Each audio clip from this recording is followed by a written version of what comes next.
பொது சொத்தாக இருப்பவைகள் வேலை செய்கின்ற அதிகாரிகளினால் துஷ்பிரயோகம் செய்யப்படுகிறது. ஒவ்வொரு காரியாலயத்திலும் ஏவோ சைஸ் பேப்பர்கள் இருக்கும், சில ஆபீஸ் விடயங்களை குறிப்பதற்காக. இந்த வேளையில் அந்த ஆபீஸிலே வேலை செய்கின்ற அந்த நபருக்கு அவருடைய மனைவி கால் பண்ணுவான், எங்க நீங்க வரும்போது வீட்டில் சாமா முடிஞ்சு, கொச்சிக்காய் முடிஞ்சு, வெங்காயம் முடிஞ்சு, நச்சீரகம் முடிஞ்சு, மா முடிஞ்சு, உப்பு முடிஞ்சு, மல்லி முடிஞ்சு என்று சொல்லுவார். இவர் போனை வச்சுக்கு என்ன செய்வார், முன்னுக்கு தானே பேப்பர் இருக்கு, ஏபோ சைஸ் பேப்பர், ஒரு 5 ரூபாய் பேப்பர். அவர் என்ன செய்வார், அந்த பேப்பரை வச்சு நோட் பண்ணுவார். அது அவருக்கு பெருசாக விளங்காது. அல்ல அந்த பேப்பர்ல ஒரு துண்டை கிழிச்சு எடுத்து போட்டு, கிழிச்சா மத்த துண்டு டஸ்ட்பின். அவர் எழுதுவார், பொஞ்சாதி ஊட்ட இருந்து சொல்ல இவர் எழுதுறார். இது அவருக்கு கணக்கு கிடையாது. ஆனால் அவர் அரச சொத்தை ஊழல் செய்கிறார், பொது சொத்தை உரிமை இல்லாமல் யூஸ் பண்ணுகிறார். இவர் ஊழல்வாதியாக அல்லாஹ்வினுடைய லிஸ்டிலே அவர் எழுதப்படுகிறார். அருமை ரசூலுல்லாஹி ஸல்லல்லாஹு அலைஹி வஸல்லம் அவர்கள் சொல்லக்கூடிய ஒரு ஹதீஸ் ரொம்ப பெரிய எச்சரிக்கையை சொல்கிறது. முஸ்லிம் கிரந்தத்தில் வரக்கூடிய ஹதீஸ். சுப்ஹானல்லாஹ். என்ன சொல்கிறார்கள், உங்களில் ஒருவரை நாங்கள் ஒரு வேலைக்கு நியமிக்கிறோம். அவர் என்ன செய்கிறார், அவருடைய பணியில் இருக்கிற போது ஒரு ஊசியை மறைத்து விடுகிறார். ஒரு ஊசி, எவ்வளவு ஒரு ஊசி விலை, 5 ரூபாய், 2 ரூபாய், 1 ரூபாய். அதை எடுத்துக்கு போயிட்டார். கான குலூலன் ஏதி பிஹி யௌமல் கியாமா. மறுமை நாளையில் அவர் ஊழல் செய்தவராக அதை கொண்டு வருவார். சற்று யோசிச்சு பாருங்கள், எங்களில் யாரும் விடுபடுவோமா? பேனை ஆபீஸிலே, ஆபீஸ் வேலைக்காக நிறைய பேனைகள் இருக்கு. வீட்டிலே பிள்ளைகளுக்கு பேனைகள் வாங்குவதை விட ஆபீஸுக்கு வாங்கப்பட்ட அந்த 100 பேனில இன்றைக்கு ஒரு பேனை, ஒரு கிழமையால இன்னொரு பேனை என்று ஆபீஸ் வேலைக்கு எடுத்த மாதிரி சேட்டில பொக்கெட்டில கொள்ளினமாய் அவர் வைத்திருவார். அது அவருக்கே மறந்திருக்கும் நாம் எத்தனை பேனை எடுத்தோம் என்று. மலக்குமார்களுக்கு மறக்குமா? இல்லை, அல்லாஹ்வுக்குத்தான் மறந்து விடுமா? மறுமை நாளையிலே அனைத்தையும் அவர் கொண்டு வருவார். கொண்டு வந்து எங்கே போவார்?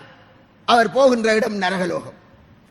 மஹ்ஷர் மைதானத்தில் அதுக்கு பிராயச்சித்தம் தேட இயலாது. அவர் அதிலிருந்து மீளுவதென்றால் உலகத்திலே தான் மீள வேண்டும். அவருக்குத்தானே நாம் ஒரு பேப்பரை எடுத்தோம் என்று கணக்கு கிடையாது. அவருடைய சிந்தனையில் பட்டிருக்காது. பேப்பரா எடுக்கிறார்கள். ஆபீஸிலே லைட் இல்லை என்பதற்காக அங்கே ஒரு 20 பல்பு, 40 பல்பு, 100 பல்பு வாங்கி வைத்திருப்பார்கள். அதிகாரி அவர் போற நேரத்தில் அதில் ஒரு பல்பா ஊட்டி கொண்டு போய் போடுவார். இங்க அது டேமேஜ் என்று கணக்கில் வந்துடும். கணக்கை சரியா எழுதிக்குவார். அதிலையும் குறிப்பா மேல் அதிகாரியே கை வைப்பவராக இருந்தால் கீழுள்ள சிலர் அதுக்கு உதவியாக இருப்பார்கள். இடையில உள்ள அக்கவுண்டரும் உதவியாக இருப்பார். அவர்கள் அதற்கேற்ற மாதிரி டாக்குமெண்ட்ஸ்களை தயார் செய்து கொள்வார்கள். அவர்களுக்கு தற்செயலாக ஆடிட் வந்தால் ஆவணங்கள் எல்லாம் அழகாக இருக்கும். அடிபட்டு போன பல்பு எங்கென்று கேட்க போறாரா, அதான் டஸ்ட்பினுக்கு போய்த்து. அல்லது தண்ணீரில நனைஞ்சு பழுதான அந்த பேப்பர் கட்டு, ஏவோ சைஸ் பேப்பர் ஒரு கட்டு 2000 ரூபாய், 1900 ரூபாய், அதனுடைய குவாலிட்டியை பொறுத்து அது நலஞ்சு வைத்து ஓடிட்டு வந்து அதை பார்க்க போறாரா, வருஷத்துக்கு ஒருக்க வருவாரு, கணக்கில் எழுதிடுவார்கள். அதையும் அல்லாஹு தஆலா சொல்றான், ஏ ஈமான் கொண்டவர்களே, லா தஅகுலு அம்பாலக்கும் பைனக்கும் பில் பாத்தில், நீங்கள் உங்களுக்கு மத்தியிலே பிழையான முறையில் உங்களுடைய சொத்துக்களை நீங்கள் உண்ணாதீர்கள்.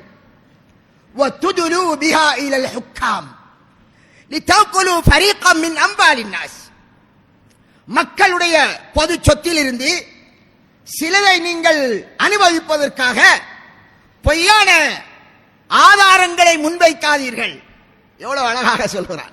இந்த காலத்திலே தான் ஆவணங்கள் ஆதாரம். நபிர காலத்திலே இந்த பெருசாக ஆவணங்கள் கிடையாது. அன்று சாட்சியங்கள் தான், பொய் சாட்சிகளை ஏற்படுத்தி விடுவார்கள். இப்போது நவீனம் அல்லவா, எல்லா சிஸ்டமும் செய்யப்படுகிறது. எனவே அது அக்கவுண்டன்ட் கணக்கை கிளியர் பண்ணினாலும், மேலதிகாரி அவர் ஓகே பண்ணினாலும் ஒரு ரோட்டு போடப்படுகிறது. நமது பகுதியிலே போடப்பட்ட எந்த ரோட்டு ஒழுங்காக இருந்தது? கான்கிரீட் ரோட்டுகள் நிறைய போட்டார்கள். அந்த ரோட்டு போட்டு ஒரு மாசத்துக்குள் உடைகிறது. இன்னும் சில ரோட்டுகளில் கம்பி வெளியிலே தெரிகிறது. காலிஞ்சி கம்பி போட வேண்டிய அதாக இருந்தால் அதுவும் ஒரு கொல்ட்டி போட்டிருப்பார்கள். தரம் குறைந்த கம்பியை போடுவார்கள். அது 10 மில்லி கம்பி போடணுமா, காலிஞ்சை போடுவார்கள். எப்படியோ போடுவது அதிகாரிக்கு தெரியாதா? தெரியும். சீமெந்தி அதற்கு சில தரம் இருக்கிறது. அதிலேயும் ஊழல் நடந்துரும். தரத்தை குறைத்துடுவார்கள். எப்படி என்றாலும் காசு பாஸ் பண்ணப்படுகிறது. விஷயம் முடிகிறது. நாம் போகின்ற பாதை ஒரு மாதத்தில் மழை பெய்தால் அங்கே தண்ணி தேங்குற அளவுக்கு பள்ளங்குழியாகிறது. போடப்பட்ட கற்கள் வெளியிலே வருகிறது.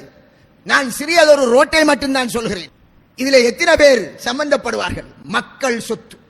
ஒரு ஆளா அதை கென்ற கெடுத்தவர், அதை பாஸ் பண்ணினவர், அந்த இன்ஜினியர் டிஏ, ஒரு பெரிய ஒரு சங்கிலி தொடர் வரும். இதில் இல்ல அரசாங்கம் தாரது காணாது, அதனாலதான் நாங்க இந்த மாதிரி அதுல புடிச்சு எங்களுக்குள்ள பங்கெடுக்கும் என்று ஒரு முஸ்லிம் சொல்ல முடியாது. அல்லாஹ்வை ஆகிரத்தை நம்பினவன் சொல்ல முடியாது.